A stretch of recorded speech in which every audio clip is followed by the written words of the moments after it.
Querido gente, este es un primer día para ir a Cascada de Agua. Acá para Cascada de Agua tiene 7 kilómetros. ¿Ya? Entonces ahora camino para usted más o menos conozco el lugar. Nosotros allá para hacer chico.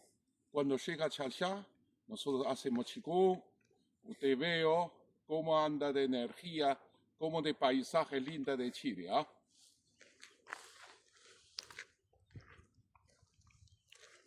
Wow, qué loco.